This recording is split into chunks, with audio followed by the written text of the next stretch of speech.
हाँ जी, तो कैसे हैं आप सभी? आज हम डाटा टाइप के बारे में पढ़ने लगे हैं, जैसा कि मैंने आपको पिछली वीडियो के अंदर कहा था कि हम डाटा टाइप के ऊपर पढ़ेंगे। तो स्टार्ट करते हैं अपने फ्लो चार्ट को।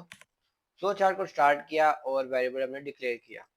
सबसे पहले हमने इंटीजर डिक्लेयर किया ए के अंदर, और उसके बाद यूजर से हमने इंटीजर लिया ए के अंदर। उसके बाद हमने आउटपुट के अंदर उस ए को प्रिंट कर दिया। ठीक है, रन किया। हमने यूजर से इनपुट लिया 1, और 1 को हमने प्रिंट कर दिया। स्पीड मैं इसकी फुल फास्ट कर देता हूँ। 1 ने लिया और 1 प्रिंट हो गया। अब 1 के अलावा हम कुछ ले सकते हैं, ट्राई करते हैं। मैंने हाई लिखा, एंटर किया, और नीचे कॉर्नर के ऊपर आप देख सकते हैं एरर आ गया। अगर उस तरह नहीं शो हो रहा तो आप देख सकते हैं invalid value, enter value of integer for a, यानी हम सिर्फ इंटीजर की वैल्यू एंटर कर सकते हैं। ठीक है, 2 एंटर किया, 2 प्रिंट हो गया। तो हम अगर हाई हमने एंटर करना है तो हम हाई कहाँ एंटर करेंगे? हम उसके लिए कोई और डाटा टाइप चूज करेंगे। मिसाल के तौर पे हम रियल चूज करते हैं। क्या हम रियल के अंदर डाल सकते हैं ये? हमने एंटर किया हाई, एरर तो फिर वही आ रहा है, invalid value, enter the value of type real for a. ठीक है, ए के अंदर हम सिर्फ 1 एंटर कर सकते हैं। हाँ, 1 एंटर कर सकते हैं। और भी कोई नंबर एंटर कर सकते हैं? हाँ, जो नंबर मर्जी हम एंटर कर सकते हैं। तो टेक्स्ट हम कहाँ एंटर करेंगे? स्ट्रिंग के अंदर। ट्राई करके देखते हैं। हम गए स्ट्रिंग के अंदर, हमने हाई एंटर किया और हाई एंटर हो गया, हाई प्रिंट भी हो गया। तो इसका मतलब यह है कि स्ट्रिंग के अंदर हम टेक्स्ट को ऐड कर सकते हैं और किसी के अंदर हम नहीं कर सकते। तो बूलियन क्या है? बूलियन हमारे पास होता है ट्रू और फॉल्स। मिसाल के तौर पे हमने यहाँ 1 एंटर किया, 1 कहेगा नहीं, 1 आप एंटर नहीं कर सकते। मैंने एंटर किया हाई, और इसको मैंने रन किया, कह रहा है हाई भी आप एंटर नहीं कर सकते। तो क्या मैं TRUE ट्रू एंटर कर सकता हूँ? हाँ, ट्रू मैं एंटर कर सकता हूँ। कैपिटल लिखूं, स्मॉल लिखूं, उसने उसको फर्क नहीं पड़ता इतना। अगर मैं ऐसे लिख दूं ना, TRUE ट्रू, दो पहले कैपिटल हैं, दो अगले स्मॉल हैं, तब इसको कोई फर्क नहीं पड़ता, इसने आगे से ट्रू प्रिंट कर देना है। ठीक है, और आई कैसे आप लोगों को स्क्रीन नजर आ रही होगी? अगर नहीं आ रही होगी, मोबाइल पर का जूम करेंगे तो नजर आ जाएगी, और अगर आप लैपटॉप पे देख रहे हैं फिर तो आ ही रही होगी। ठीक है, तो ये था हमारे पास 3 तरह के डाटा टाइप। क्या हम इनका कंपैरिजन कर सकते हैं? चलो ट्राई करते हैं। हमने लिया, एक डिक्लेयर किया वेरिएबल जिसका नाम हमने रखा ए। इसको हमने इनपुट लिया यूजर से, और उसके बाद हमने इसका कंपैरिजन किया, ए इज ग्रेटर देन 10। आउटपुट के अंदर हमने यहाँ प्रिंट कर दिया ए, और यहाँ हमने प्रिंट कर दिया बी। ये मैं टेक्स्ट प्रिंट कर रहा हूँ, ए और बी। रन करते हैं। मैंने एंटर किया 9, हमारे पास बी प्रिंट हो गया, क्योंकि ये फॉल्स होगी, बी प्रिंट हो गया। उसके बाद मैंने एंटर किया 100, कंडीशन ट्रू होगी, ए वाली साइड ए जो थी वो प्रिंट हो गया। ठीक है, क्या अगर मेरे पास ये रियल नंबर हो तो क्या इसमें कंपैरिजन होगा? ट्राई करते हैं। 10 एंटर किया, हाँ कंपैरिजन हुआ, बी के अंदर चला गया। रन करते हैं। 6 एंटर किया, कंपैरिजन हुआ, बी के अंदर चला गया, B is less than 10, 6 is less than 10, false हुआ और यहाँ चला गया। 11 एंटर किया, ट्रू हुआ, ए के अंदर चला गया, डेट्स इट। तो कंपैरिजन तो हो रहा है, बिल्कुल ठीक है। क्या अगर मैं स्ट्रिंग ऐड करूं तो स्ट्रिंग 10 के साथ कंपैरिजन करेगा? ट्राई करके देखते हैं। मैंने यहाँ एंटर किया हाई, और एरर आ गया। ओ, सबसे ऊपर लिखा हुआ एरर, ये देखो एरर अबाउट है वगैरह वगैरह वगैरह। कॉज क्या है? The following were specified string and integer. आपने जो जिसके साथ कंपेयर किया वो एक नंबर है, नंबर के साथ आप स्ट्रिंग को कंपैरिजन नहीं कर सकते। ठीक है, तो क्या हम इसको किसी स्ट्रिंग के साथ कंपैरिजन कर सकते हैं? ए के साथ अगर हम मिसाल के तौर पर हम कंपैरिजन करें तो क्या होगा? हाई का हम ए के साथ कंपैरिजन करें, हाँ ट्रू हो गया और ए के अंदर आ गया।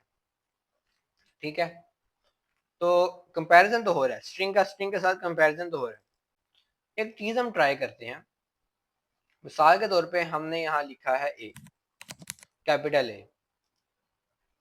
हम यहाँ स्ट्रिंग के अंदर एंटर करते हैं कैपिटल बी। कौन सी चीज बड़ी है? क्या है? बी, वो बड़ा है ए से। बी जो है ए से बड़ा है, कंडीशन होगी ट्रू, और ये ट्रू के अंदर चला गया। बी बड़ा है, तो इसका मतलब अगर मैं यहाँ इसको कंपैरिजन करूँ एल के साथ या एम के साथ, और यहाँ मैं एंटर करूँ ए, क्या बड़ा होगा? कैपिटल ए बड़ा है, कैपिटल एम बड़ा है? कैपिटल एम बड़ा है। मैं आपको क्रोम ब्राउजर के ऊपर लेके चलता हूँ और आपको पढ़ाई वाली एक चीज़ दिखाता हूँ जो कि है ASCII, ASCII code for alphabets. तो हमारे पास हर कोड का एक की होती है। जैसे ए था 65 और एम था 77। क्या बड़ा था? एम बड़ा था, इसलिए उसने मुझे कहा योर इनपुट इज स्मॉलर, जो कि हमने एंटर किया हुआ था। तो ASCII कोड के हिसाब से कंपैरिजन भी करता है स्ट्रिंग के अंदर। अगर मैं बूलियन चूज करूँ,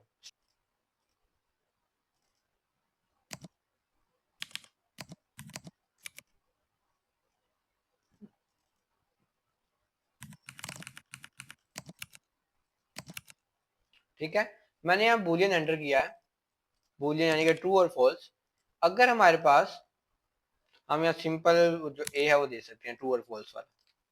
बूलियन हमने एंटर किया, हमने यूजर से इनपुट लिया बूलियन के अंदर। उसके बाद हमने अगर ट्रू है तो इधर चले जाओ, अगर फॉल्स है तो इधर चले जाओ। एंटर किया हमने, हमने डिफरेंट चीज एंटर की, उसने एंटर ही नहीं करने दी, एरर आ गया नीचे। हमने एंटर किया TRUE ट्रू, और ये ट्रू के अंदर चला गया, TTT प्रिंट हो गया।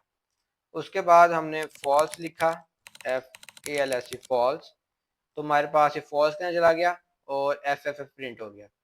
ठीक है, हम सिंपली इसको ट्रू और फॉल्स के अंदर वैल्यू आएगी और ट्रू फॉल्स हम यहाँ प्रिंट करवा सकते हैं। ठीक है, एक और मैं आपको चीज दिखाना चाहूंगा, बल्कि अगली वीडियो के अंदर देखेंगे। ये तो आपको कुछ डाटा टाइप जो कि हमने आज की वीडियो के अंदर देखे हैं। एक रह गया है एरे। एरे क्या होता है? एरे मिसाल के तौर पे हम इंटीजर लेते हैं, एरे 5। अब 5 की एरे से क्या मुराद है? 5 की एरे से मुराद है कि हमारे पास, मैं चलता हूँ वापिस इसके ऊपर। तो देखो एरे के अंदर क्या है, एरे हमारे पास नाम है उसका ए, वैल्यू है उसके अंदर 5। इसका मतलब ये है कि हमारे पास ये जो है, ये एक डब्बा है जिसके अंदर 5 डब्बे हैं। ये एक बड़ा सा डब्बा है जिसके अंदर 5 कैबन्स हैं, 1 2 3 4, 5 कैबन है। अब हमारे पास कितने वेरिएबल हैं? 1 वेरिएबल, 2 वेरिएबल, 3 वेरिएबल, 4 वेरिएबल और 5 वेरिएबल। एक 5 का मतलब है कि हमने 5 वेरिएबल एक साथ डिक्लेयर किए हैं। अब इनकी काउंटिंग क्या होगी? ये होगा जीरो वाला, काउंटिंग जीरो स्टार्ट होती है, 0 1 2 3 और 4। ये इनके नाम होंगे। नाम क्या होंगे? ए के अंदर 0, यानी कि ये वाला वेरिएबल। ए के अंदर 3, ब्रैकेट के अंदर बॉक्स ब्रैकेट है ये, यानी कि तीसरा वेरिएबल 0 1 2 3 वाला चौथा वेरिएबल, ये आ जाएगा। ए के अंदर 5, ए के अंदर 5 मतलब 0 1 2 3 4, 5 है? नहीं है, 5 हमारे पास नहीं है। ए के अंदर हमारे पास 1 अगर करें तो उसका क्या मतलब है? 0 और 1, 0 से गिनती स्टार्ट हुई और 1 वाला वेरिएबल के अंदर इसकी वैल्यू स्टोर होगी। ठीक है, हम इसको ट्राई करते हैं। मिसाल के तौर पे हमने इनपुट लिया ए के 0 के अंदर, तो हमारे पास आउटपुट भी हम ए के अंदर जो 0 है उसकी हम प्रिंट करवा सकते हैं। डन किया, हमने लिया 10 और हमने 10 प्रिंट करवा दिया। किस तरह?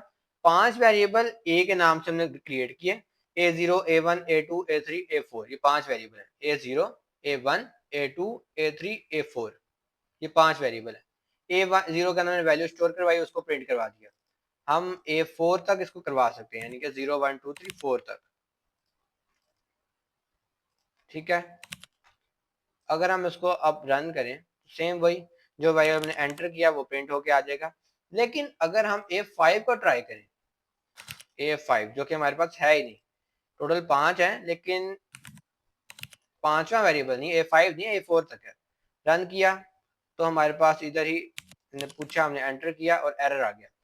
वैलिड रेंज फ्रॉम 0 to 4, 0 1 2 3 4, जैसे 5 वेरिएबल हमने क्रिएट किए हैं ना, वो वाला ये वाला 5 है।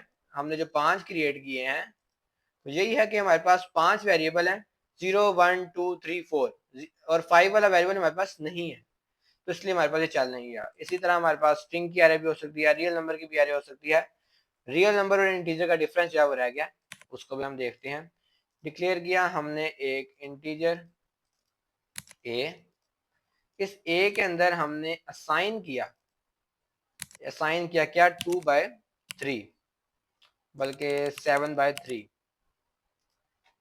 और हमने इस को ए को आउटपुट के अंदर प्रिंट करवा दिया, रन किया, 2 आ गया। 7 को 3 पर डिवाइड करें 2 आता है?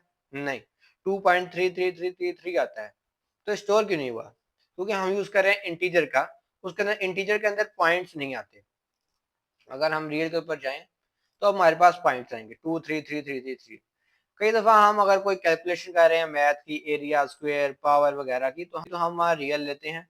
ये हमारी एक लॉजिक बिल्डिंग है कि हम वहाँ रियल लेंगे तो हमारे पास अप्रोप्रिएट आंसर आएगा। अगर हम वहाँ नहीं लेंगे तो हमारे पास अप्रोप्रिएट आंसर नहीं आएगा। मिसाल के तौर पर अगर मैंने 10 के 3 हिस्से करने हैं 10/3, अगर मैंने इंटीजर लूंगा फिर तो हमें पता चलेगा 3.333, यानी कि 3.3 हमने हिस्सा हर एक को देना है। अगर मैं इंटीजर लेता तो मेरे पास यहाँ एक का डिफरेंस आ जाना था, 1 का डिफरेंस आ जाना था। तो इसलिए हम जहाँ रियल चाहिए होता है वहाँ रियल लेते हैं, जहाँ इंटीजर चाहिए होता है वहाँ इंटीजर लेते हैं। ज़्यादा कोई मुश्किल वाली बात नहीं है, सिंपल सी चीज़ है। और कल की वीडियो में हम देखेंगे आउटपुट के अंदर कुछ ऐसे फीचर्स, जैसे कि हमने स्टार्टिंग के अंदर जैसे हमने इस तरह किया था, the value of A is, और उसके बाद हमने अगली लाइन के ऊपर इसकी वैल्यू प्रिंट की थी जो कि थी कुछ भी थी, 1 या 2 या 3 जो भी थी। तो हमारे पास कुछ इस तरह से प्रिंट हुआ था अगली अगली लाइन पे। अगर हम चाहें कि ये दोनों एक ही लाइन के ऊपर प्रिंट हो तो हम वो भी कर सकते हैं, वो हम सीखेंगे नेक्स्ट वीडियो के अंदर किसी कलर स्क्रीन के ऊपर, क्योंकि इसके अंदर कलर्स बहुत ज़्यादा ज़रूरी हैं, वरना समझ उस तरह नहीं आती। तो मिलते हैं फिर आपको नेक्स्ट वीडियो के अंदर।